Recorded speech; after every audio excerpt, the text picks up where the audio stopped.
Alicia in a Goldilocks, how to get it just right.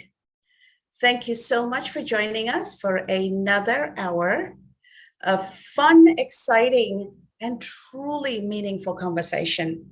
I cannot wait to get started, and I really am excited for you to meet our special guest today.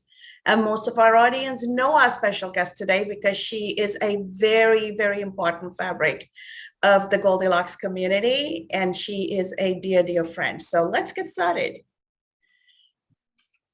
Why are we coming together as Goldilocks community, and why is centeredness important?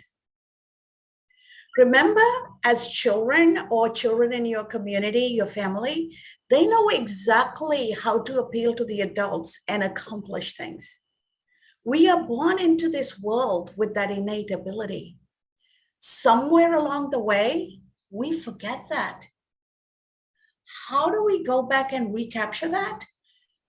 And why is it important is our conversation.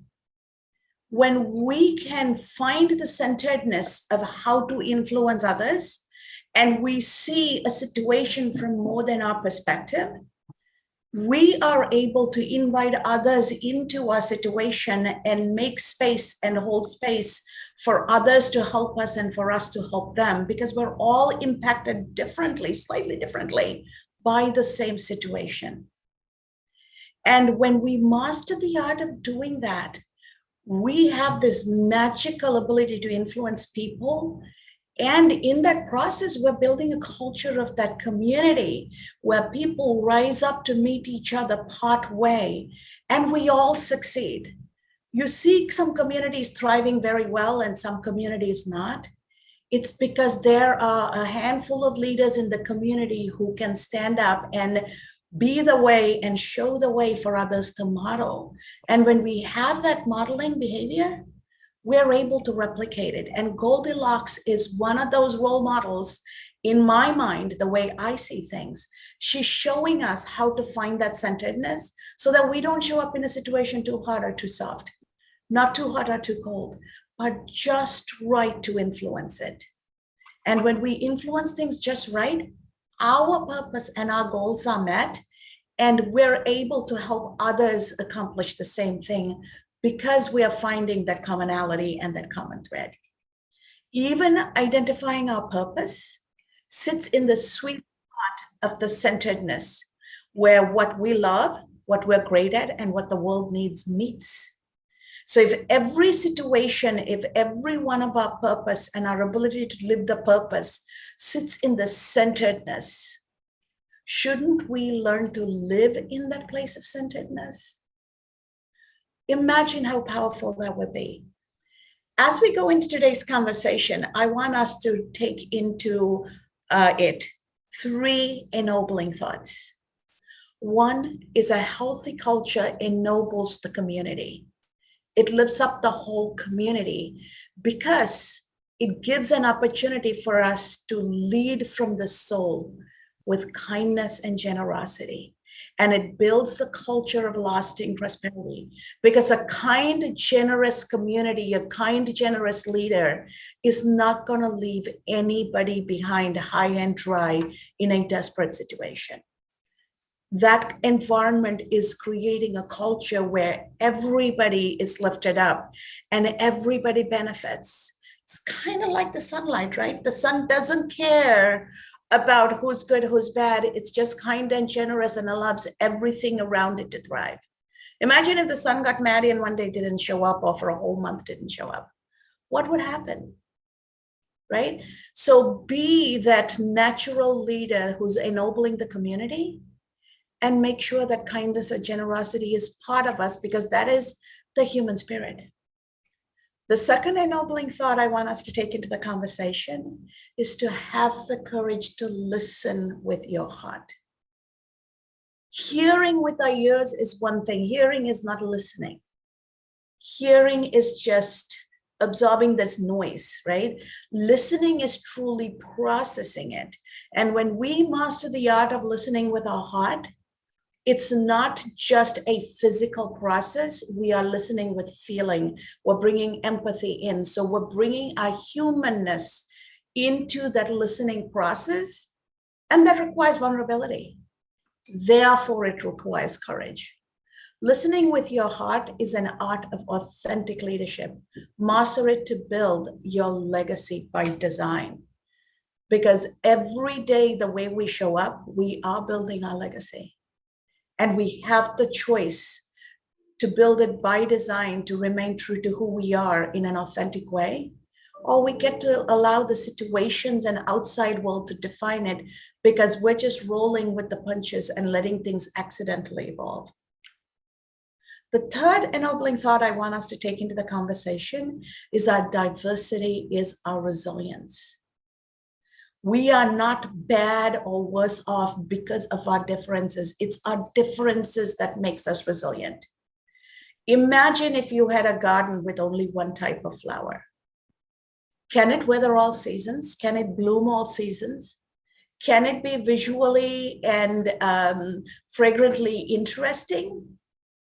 No, it's going to be boring.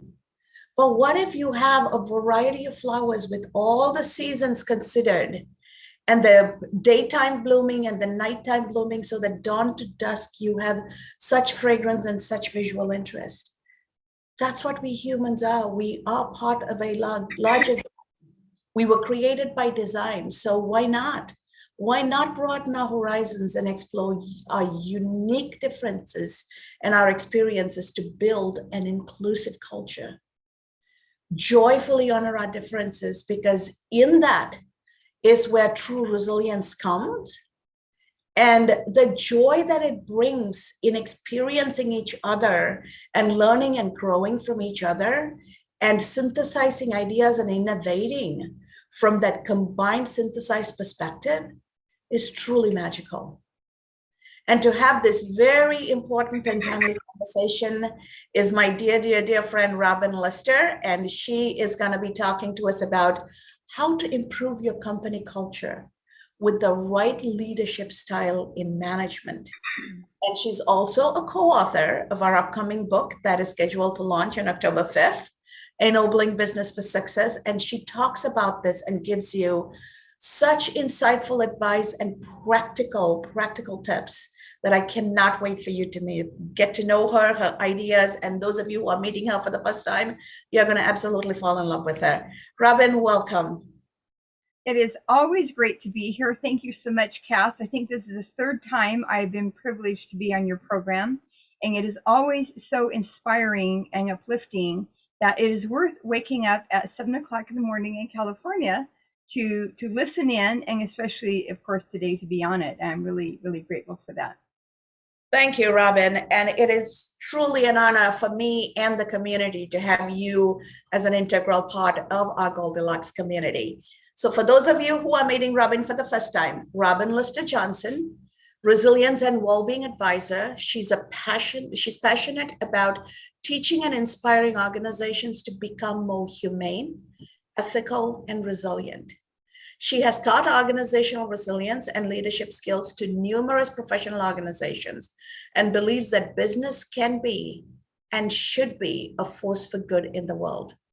Robin is a leader of various nonprofit organizations and have used the science of well-being to help them become more humane, ethical, and resilient.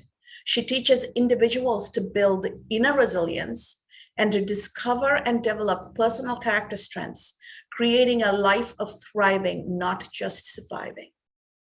She has taught principles and practices of well-being to patrons of the YWCA, various church groups, and individuals, and have seen the power of those concepts and skills to transform lives for the better. Robin is a Suzuki violin teacher and a co-director of the Suzuki Music Program of Los Angeles. To quote Pablo Casals, perhaps it is the music that will save the world, along with the science of well-being. She has 3 amazing daughters and son-in-law and 2 delightful granddaughters, and is proudly grateful for their love and support. Robin, I am so thrilled to have you, and welcome to our third and wonderfully joyous conversation. Wonderful. And you know, I always like to give a shout out to you, Cass. For those of you, I'm all of you here. Most of you here know Cass, but she wrote an amazing autobiography about how she grew up in Sri Lanka during the Civil War, had to dodge sniper fire getting to school, came to the United States.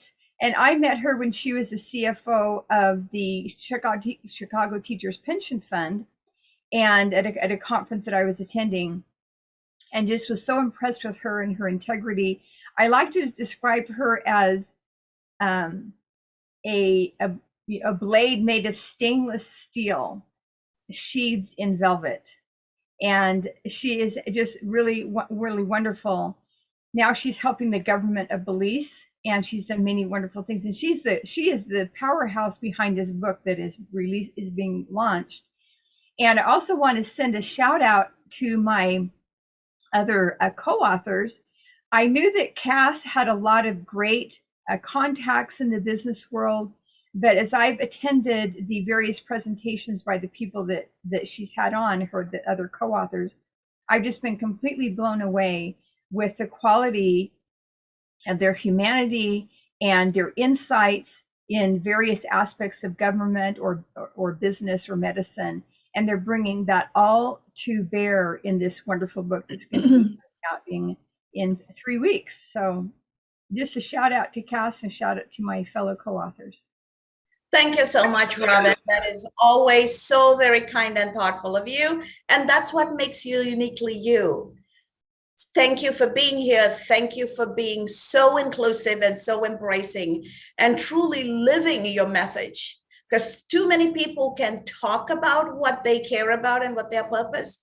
Not everybody can authentically live it. And thank you for modeling what you represent. So let's start with, why is culture important in an organization? And how did you come to land on that as a place to be? Because you and I met when you were working in the world of fraud and fraud prevention. But we also have had numerous conversations about our lack of humanity and our lack of empathy and ethics is what lands us in a situation we have to deal with fraud, right? Whether it's fraud committed by an individual or a fraud committed by an entire industry upon an entire global economy. Talk to us a little about how you landed there and the internal process that took you to that place. Well, it's interesting. Peter Drucker, who is one of the most renowned business management gurus, he had the very famous line, "Culture eats strategy for breakfast, lunch, and dinner," or something like that.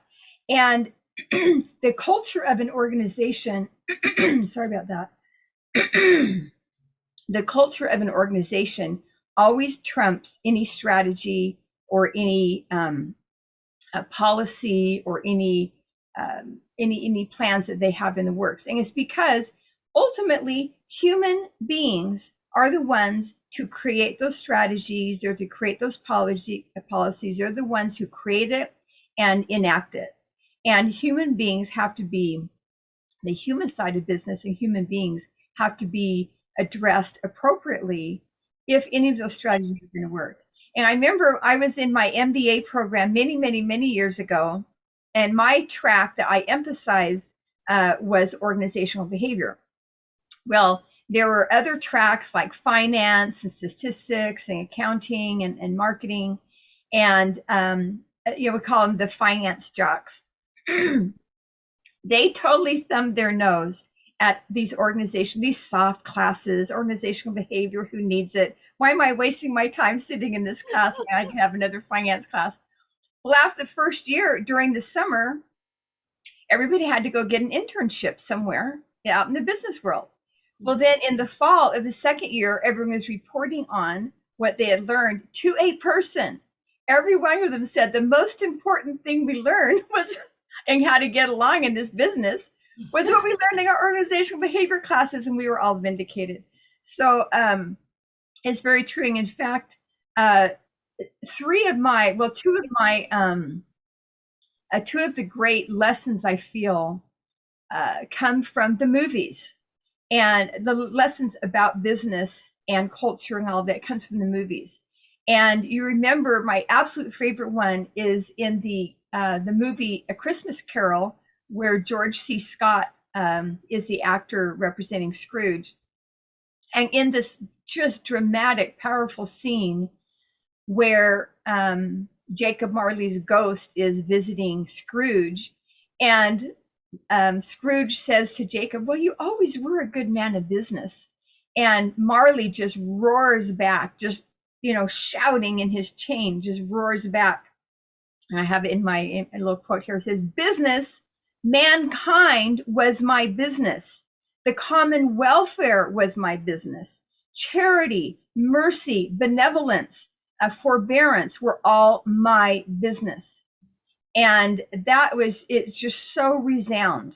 And the second one is from my second favorite one, which I almost always will quote in my presentations to business, is from It's a Wonderful Life. And Jimmy Stewart, who plays George Bailey, he's confronting Mr. Potter. And he says, "This rabble that you're talking about, they do most of the working and paying and living and dying in this community. Well, is it too much to have them work and pay and live and die in a couple of decent rooms and a bath?"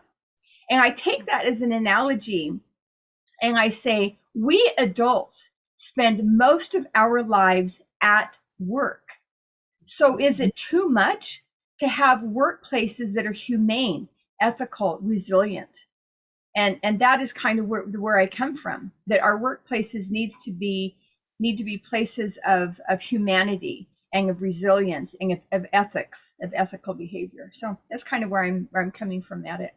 I love what you are talking about, Robin, and it's one of those core personality traits that truly connected you and I together, right? So it completely resonates with me. I truly connect with it. And what it's reminding me of is my entire professional career as a CFO and a finance executive, I am reminded by my C-suite, "Cass, you're too kind to be a finance executive." And I always laugh and say, "Okay, wait a minute, time out.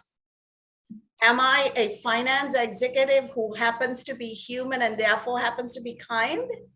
Or am I a human being who is kind who happens to be a finance executive?" Because I am human first. My humanity trumps all of it.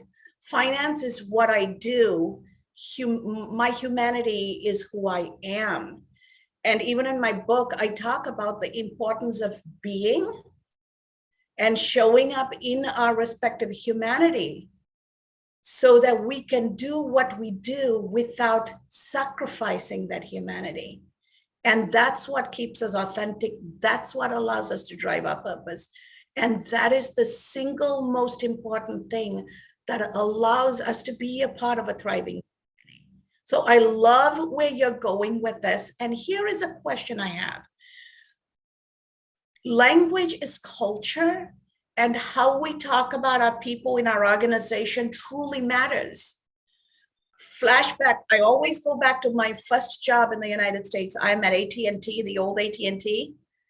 And one of my first meetings were a budget meeting. I'm the head of finance and business operations. And they all look at me and say, "Cass, how are you going to get us more bodies?" I'm thinking to myself, bodies, what are they talking about? Maybe they're talking about people, but I am actually going to be intentionally dense and play the fact that English is not my first language. And I am going to make a little fun of this to make a point. So I turned around and said, "Have you tried the mod?" Because they asked for bodies. They all looked at me, burst out laughing, and then they felt so sorry for this foreigner who was having her first job in the United States and proceeded to explain to me that in the United States, we refer to our employees as bodies. And I'm like, "Oh, that is so interesting. I've never heard of it before."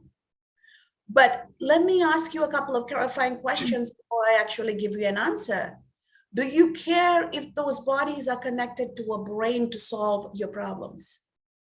Do you care if those bodies are connected to a heart to care enough about its stakeholder communities and serve its clients? Does that body have to be connected to anything human? And they all got quiet and looked at me. What are you talking about? I said, remember, language is culture. How we talk about our people and how we refer to our people is how unconsciously we're going to go out there and treat them. So I will make every effort to learn the American euphemisms and American vernacular. But can you please do me a favor, and can we start thinking about people in their human state? Because if we treat our employees as bodies, they're going to treat our customers as bodies. And because they can't give what they don't have. So can we make our language be a part of the culture we want to build? Because language cannot be separate from culture. Yeah, and absolutely. that conversation has stuck with me. What are your experiences, Robin? And how can we truly change the language within organizations? Because HR and finance both are so quick to refer to employees as bodies. Yeah, absolutely. It's very interesting that you bring up this example, because I'm actually doing a certification right now with Dr. David Cooperrider, who invented this absolutely amazing and remarkable organizational change process called appreciative inquiry. And he uses the phrase, words create worlds. So the words that we use create the world that we are, it creates the world that we're going to inhabit. It creates the direction that we're going to go in our pursuits. And how we phrase our questions, are we looking for problems or are we looking for strengths? It affects it. This is a powerful example. There's an amazing book. Now I'm forgetting the title of it, but it's a book about the Rocky Flats nuclear weapons arsenal. It was in Rocky Flats, Colorado. This is back in it had been around for like 50 years, since nuclear weapons were created. And this was in the late 70s. And there was terrible animosity within the company. There are some 3 core unions totally at loggerheads with management.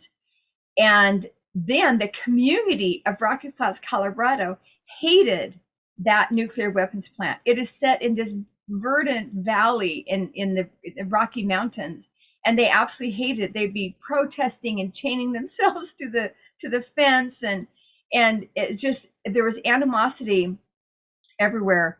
And the FBI suspected some illegal dumping of pollutants, and so they swooped in and shut it down, and then decided they were going to close it permanently. Well, they had people, multiple generations working in that plant. They were very proud of what they did to help the country, protect itself through nuclear weapons. And it was animosity and antagonism everywhere, on every level.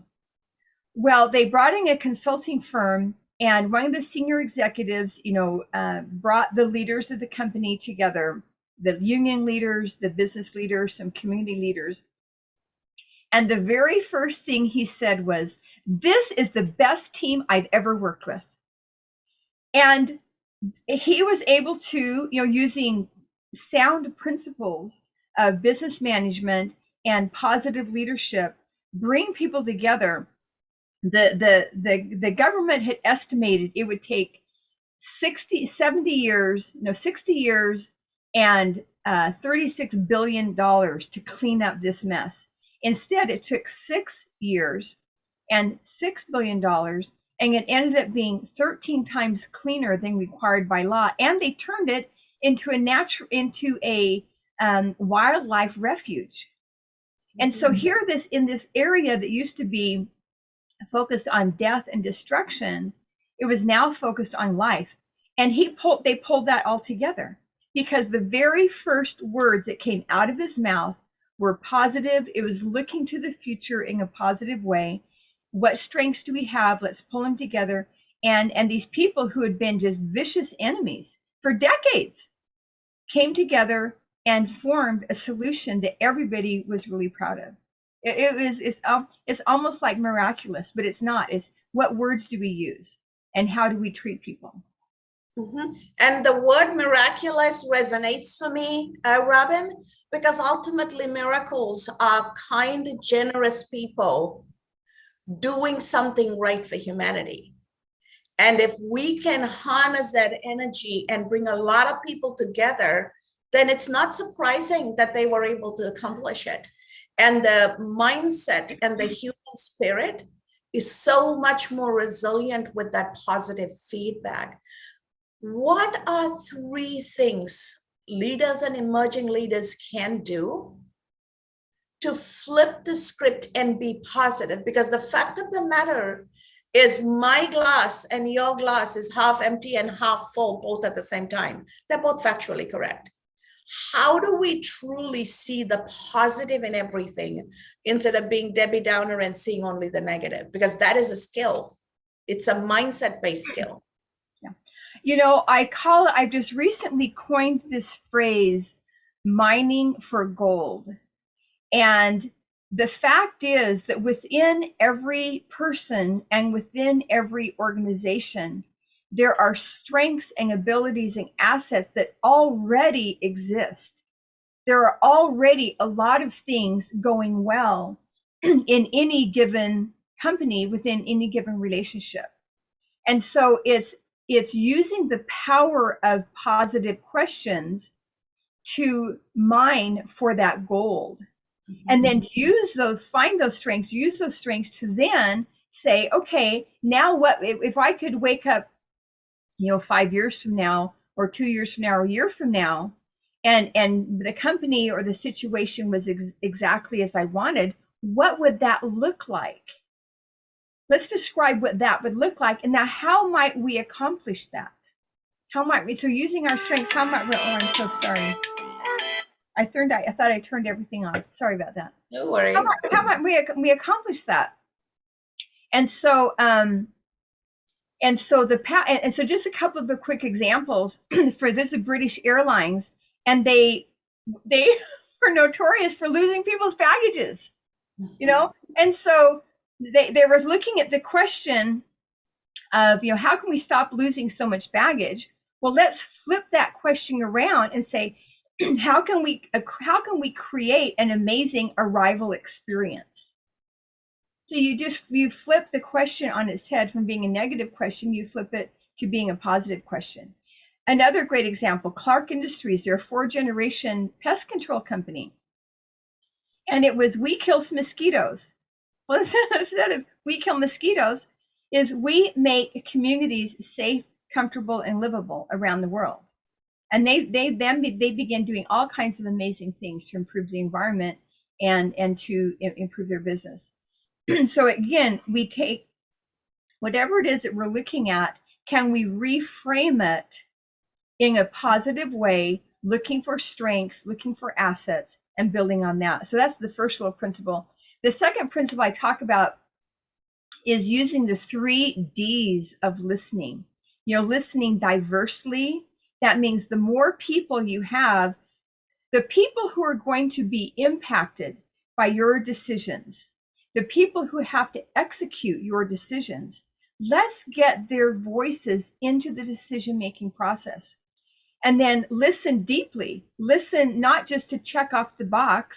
Yeah, I brought in all the minorities and I brought in the various levels, but really listen to what they have to say.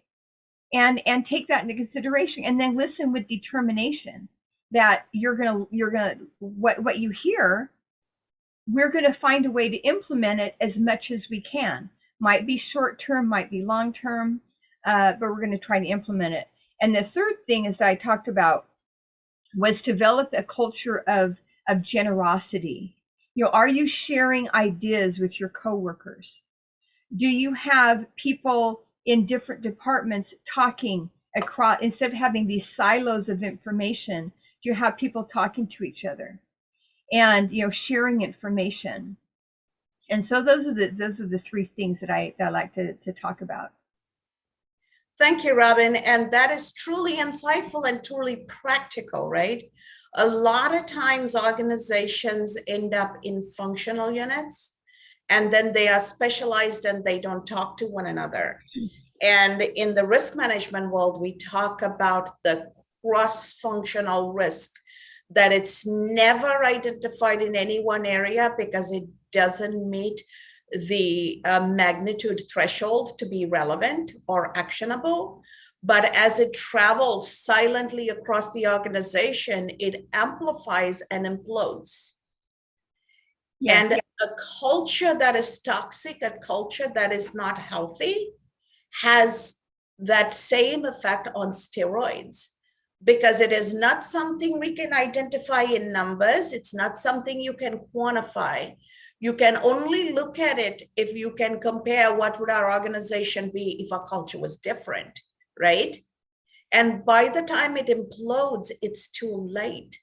What is the best way leaders can develop the art of continuously reevaluating, almost like a GPS system, right? When I put my coordinates in the car as to where I want to go, it's continually recalibrating and telling me there's an accident here, there's a flooding there, road closure here, take this route, this other route is faster, take a detour, go down the town routes instead of the highway, right? What does it take for a leader to have that innate, inherent recalibration ability to truly continue to navigate? Because the mission and the goal are still there, but the world around us is changing and the impediments are evolving. Yeah. And a lot of times people say, you know, it's the goal I said I can't veer. They don't realize you can detour in your journey and still get to your destination. You know, it's interesting that in years past, these sorts of things might not have been quantifiable. But now that there has been so much research done in the area of positive organizational scholarship and threads leading in positive psychology and positive organizational scholarship, that they can quantify this. And you look at, okay, what is your turnover rate? You know, what is your rate? What is your level of engagement? How are your customers walking with their feet and leaving? You know, there's way that you quantify this. And there's a wonderful, so I like to look at some components. I refer to them as meaning, belonging, and collaboration. I'll just touch on the one real quickly. There's a wonderful Harvard article in Harvard Business Review that said meaning is the new money, and that people would rather, that 9 out of 10 people would be willing to accept less pay over the course of their lives if they could be engaged in work that is meaningful on a consistent basis. And so I say that looking at what is your why? What is your why? You know, for example, Clark Industries, we kill mosquitoes. No, we make communities around the world more livable and comfortable and safe. And WD-40, I attended an amazing presentation by the president of WD-40. And he in fact, I probably have a little can of WD-40 on my shelf over there that I'll take to presentations and call it, who doesn't have a can of WD-40 in their closet somewhere? So this isn't just oil in a can. And WD-40 was, the company was established in 1957 or 58. And so it's as old as I am. And and he said, this isn't oil in a can. We help solve problems so families can go on vacation. We help solve problems so businesses continue running. You know, their machines will continue running. He went on for half an hour about the meaning of WD-40, and I was totally blown away. And so, like, if a pest control company and WD-40 oil in a can has a sense of meaning. Any organization can create a sense of meaning around what they're doing and helping their organizations. And then feeling like you belong to an organization, one of the drivers of belonging is, do we have an organization that is making an impact in the world, or doing good in the world? And so those are the kinds of things. Look at the stats around your company. Are you having a lot of turnover? Are you having a lot of absenteeism? Are sales going down? What is your company culture? You can quantify those things, and then say, okay, what do we, how can we, in using positively framed questions, how can we search for the strengths that we have already, and then use that to build a better future that we want. Very, very insightful thoughts. And with that, Robin, I know we can talk for hours, but I want to open this up to our live audience so that we can have some insightful live engagement from our audience as well. So go ahead. This is open for our dialogue. Okay, so I have a question, and I'm sorry, I was so excited, I went to push a button to unmute and discovered I left, and I had to re-enter the presentation. So I apologize, Robin, for in and out. But my question is, I agree with you that passion is, and purpose and meaning are so important in today's world. We're seeing a huge talent retention crisis, right? And acquisition as well. And I think a lot of that is going to be centered, or the people who manage it are the ones that are going to deal with that whole issue of purpose and meaning. So how do you look at helping companies balance that purpose and meaning with, on the other hand, what people hear when they don't have purpose and meaning is, well, at least you could pay me, or the imbalance of salaries. So that's the other thing I'm hearing is, if you really care about purpose and meaning, treat us all the same, and don't treat this group with preferential treatment when it comes to salary, and this group who does the work with a different attitude. So what do you see in terms of how we navigate that coming down the pike? Well, obviously you need to, pay decent salaries, but again, if salary is the only thing that you're looking at, then you're missing a great big part of the picture. But kind of going backwards on myself here, what you pay in salaries and in your benefits is a reflection of your company culture. And so if there is a massive, one of the examples I heard in another presentation that I was in is that during the COVID-19, 2020, where everything was shut down crisis, that the leader of Hilton Hotels got a salary with bonuses and all that of $55 million. Yet they laid off 40% of the workforce. Well, why not take a salary of $5 million and use that $50 million to keep some of those people employed? And here's an example. My daughter works, one of my daughters works for Qualtrics. They're located in Provo. Their headquarters are located in Provo, Utah. And when the pandemic hit, well, Qualtrics is an amazing, wonderful company, and they have a kitchen there, and they give lunch to their workers and snacks and all this.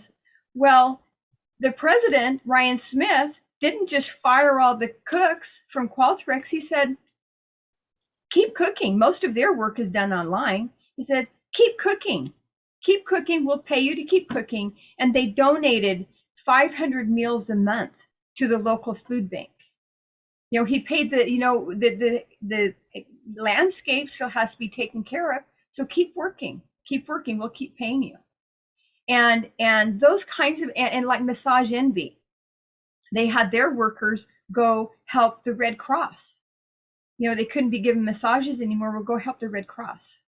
So those are examples of how we treat our employees, how much pay we give them, what kind of benefits we offer them. For example, my brother, who I work for my brother in fraud prevention, Safe Check's a wonderful organization. By law, he is not required, because it's a small company, he is not required to give health benefits. But he gives health benefits to his workers, even though it's a very small company, because it's the right thing to do. Well, in California, getting health insurance in California, that is a huge chunk of change out of your pocket. Yet he just lives on less so that his employees can have health benefits. So those are just some examples, that real life examples, how we treat our employees is a reflection of our values. Excellent examples, and love the question, Lois. I wanted to throw in a big corporate example. When I was a CFO within the Aon companies for Aon Risk, 9/11 happened. We were globally headquartered out of Chicago, but our East Coast headquarters was in Twin Tower 2, and our entire data backup was in Twin Tower 1. Ouch. Here we are getting calls from the rubble saying, send the first responders here. There are only two global brokers, Aon and Marsh was globally headquartered out of Twin Tower 1. They all went down. So everybody was calling us because we were the only international global headquarters for risk management that was opened. And we decided we're not going to pick apart saying you didn't work with us, we are not your broker, we won't take care of you. We decided we're not going to do that. And we also decided we're going to run Chicago as a disaster recovery. And my entire team, we were going to become the disaster recovery team on the financial end. And people drove in from all over and came into Chicago, and our Glenview office became the disaster recovery site. The company got hotel rooms for us to change. So daytime, we worked our shift. And then the evening and night, we worked our New York shift. And as a company, we decided we're going to make sure everybody got their salaries, whether they lived or died, so that the families can live. And the company made a decision, and we had an amazing CEO, Pat Ryan, who built it from a single Milwaukee auto dealership-based insurance business to the largest insurance broker in the world, right? Insurance, reinsurance, and benefits, Aon is number one. He built it, and he built it based on the premise, Aon literally in the Irish language in Celtic means oneness. So they believed that we are family, we are one. And he had a message to the entire team. This is an opportunity for us to live our brand. We're going to take care of our people. And we took money out of our profits and made whole all the insurance obligations while the insurance companies kept fighting, saying terrorism is not covered. And we also took profits and set up educational trust funds for every person who perished for their children, regardless of what job they did. It didn't matter if they were C-suite or not, right? And in this process, we were clobbered by the street, we were downgraded, our stocks weren't doing well because the market punished us for being humane. And the internal message was, we do not compromise who we are in a crisis, because then we are not who we claim we are. And a lot of times people believe big corporations don't do that. And I, in my career, have been blessed to be in at least two major global corporations, a bank and a risk management institution, both financial, that truly put people and humanity first before profits. And in the end, they thrive because insurance companies came back and made everybody whole. 3 years later, everything came back to the bottom line. And the market reversed its verdict. But that is so fleeting. But compromising our humanity, once we compromise it, it's gone. And so does the organizational leadership have that fortitude to truly live that culture when all chips are down? That is the test, not when the life is good, but when everything at stake and you can lose everything. Can you stand by it? If not, you don't have values. Exactly. Go ahead, I have- Nandini. You have a Oh, question. yes, I do. Good morning. Thank you so much for this very fascinating talk about how to change cultures and influence. I have a question about, we've been talking about cultures and developing the culture, but what if you're working in a company that already has a lot of those cultures inbuilt and the language inbuilt, but you notice that the employees are still have a little negativity within them? There's always room for improvement, right? So I guess my question is, how do you stop complacency from setting in a company that's already like the best, whatever, the best this, the best that, the best workplace for X many years? I would say to, once again, to reframe things and to look at, yes, we want to, well, I would just say use the same principles. Continue looking for your strengths. If there is complacency, that will eventually show up. So is there a way in your stats? Is there a way to look at where you are and then find new ways of innovating, find new ways of improving, finding new ways of, serving the community, for example? I think just continue to looking at what can we do better. Celebrate what is going well. Definitely celebrate what is going well. And now envision, a year from now, 5 years from now, if everything were exactly as we wanted it, what would that look like? Well, are there some tweaks along the way that we can do? And what might we do to make that happen? Brilliantly said, Robin. And Nandini, a lot of world-class organizations have employee suggestion boxes. Yeah. Because they understand that it's not about perfection, but it's about continuous improvement to stay relevant, innovative, and sustainable and resilient. So in the spirit of continuous improvement, you're continually asking people to give input for how can we make ourselves better? How can we make our processes better? How can we make our experiences better? And taking these suggestions, sharing them out, celebrating, thanking people for bringing these suggestions instead of punishing them, and truly celebrating that ability to continue to strive. So almost like Michael Jordan having a coach and still practicing, right? How do we take a page from athletes and continue to become better? Because none of us are perfect and there is still an opportunity to become better. And that's the key. I was at a presentation where one of the people shared that it was the American Land Title Association, and she shared that they started what they called 5-star Fridays. And so every Friday they would review, when they got a 5-star review on their website, they would share those 5-star reviews with the company, with their department, with their division. And just to celebrate, what good feedback they'd gotten. Then she almost as an aside said, and we started getting more 5-star reviews. And to her, it was an aside, but I'm like, bingo, yeah, you start focusing, celebrating what is going well. And that, the positive emotions that come from that celebration opens up your mind to be more creative, more innovative, and bring something even better. So.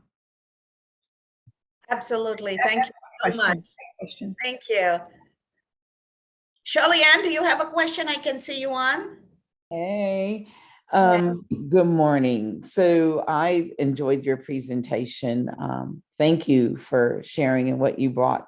It really took me back to the military to some degree, that culture which brought about diverse people, which also brought about different salaries and benefits and different things like that based on ranks or whatever.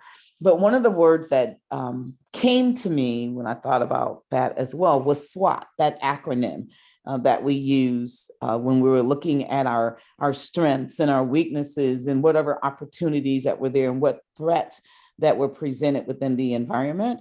And we understood that it started within that community. So I like what she shared in what's happening in the workplace, but for me also, how does the workplace, in particular, what you were speaking about, tie in the community so that when the community comes into the workplace, it's still yet the community? Yes. Well, that is a fabulous question, because workplaces are part of the community. You occupy space within a community. Even if everyone's working remotely, as an organization, as an entity, you occupy space. And I really believe in giving back to the community. And when you give back, be a member of the community. You sponsor the little leagues, sponsor the soccer teams, help at the high school rallies or whatever. And also, not only that, look at what is your footprint, what is your impact on the community. This Clark Industries that I had mentioned before, they had a job position which everybody hated. They couldn't get it filled. They had a hard time filling it. And it's the person who would drive around checking the meters. Very boring job. And they flipped it on its head and they said, okay, during good weather, then we'll have these people ride bicycles. You ride a bicycle to check the meters. Well, it eliminated the footprint of driving your car around and all those emissions. It's more interesting and more fun. They now they have a waiting list for this job. And so this is a way that, and again, them living into their meaning, we help communities be more comfortable and more livable. And so that's just one tiny example of how they impacted their communities in a positive way, and help their company. Amazing question, Shirley Ann. Thank you. And I can see why it's coming from you, because you're continuously aware of what's going on in the community. And a key thing for organizations to remember, our employees come from our community, our customers come from our community, our investors and our regulators come from our community. Martians are not coming here. So every stakeholder of our organization, be it a governmental organization, be it a for-profit corporation or a not-for-profit, it doesn't matter. It's the community that comes together. And it reminds me of a Twilight Zone episode. And I'm going to quickly share this because it's an important lesson. The scientist and his secretary are deciphering a book the Martian brought with them when they arrived on Earth. First, they thought they're going to, destroy Earth and take over. But what they were doing is helping people, helping with agriculture, bringing more leisure activities, making people happy. So the scientist and his secretary started translating the book, and the book was titled Serving Man. So they told everybody, oh, they are here to serve us. We can trust them, blah, blah, blah. And then life goes on, and it's taking a while to translate. And now Martians are taking humans on a space tour, and they're loading up the spaceship. And the scientist is part of the first group of people leaving. So as the scientist enters the spaceship, the secretary comes screaming, saying, sir, don't get on the ship. It is a recipe book. Okay. And then the door closes and the spaceship takes off. So when I do training, I always use this video clip with executives and leaders of organizations and ask, it's true you claim you serve, but are you serving in a generosity and sustainability and making life better way? Or are you serving in a way that you're putting people on the menu and you're killing them and you're destroying them and you're eating them for supper for your thriving? You're destroying everything around you. So serving man, serving humanity is a double entendre phrase, what is your meaning of serving? And therein lies the actual lived experience. Mhm. Mhm. I like that, Dr. Cass. I'm going to mute back out after this because when you were talking, what the words that came to my mouth is, or my mind, which are coming out of my mouth, is even with leadership, it's not a takeover, but it's a collaborative effort so everyone wins, and thereby you are truly sharing and serving. Absolutely. Service to humanity and servant leadership is the key. And Robin always centers on being ethical, humane, and resilient. If we keep those three words at the back of our mind, but carry a piece of Robin and her, have her on your shoulder reminding you, is it ethical? Is it humane? Is it building resilience? And if the answer is no to any one of them, go back to the drawing board and look at a positive way to bring out the missing pieces, right? So as we bring this to a close, Robin, this has been an amazing conversation. I cannot wait for folks to read the book, get the insights from your chapter and all the other authors. This is going to meaningfully help organizations and communities change. What is the best way for folks to get a hold of you and stay in touch with you? So you can go to my website, which is robinlearningsystems.com. And you can email me at robin@robinlearningsystems.com. Beautiful. And our regular audience and those who join us from time to time, remember, Robin is on every week with us, and she shares her insights regardless of the topic of conversation. So when you join, you will get to see her, you get to get her thoughts and advice, and you will truly benefit from our ever-growing community. And thank you so much, Robin, for always being there and always being such a true partner to the Goldilocks community. Thank you. It's been great being here. Great seeing all your faces. Robin, thank you. And as we bring this to a Wonderful. close, as we always remind one another, every human interaction is our opportunity for transformation. So take the opportunity, be humane, be kind, be ethical, and build your resilience. And in this whole process, you will realize the life you're transforming is your very own.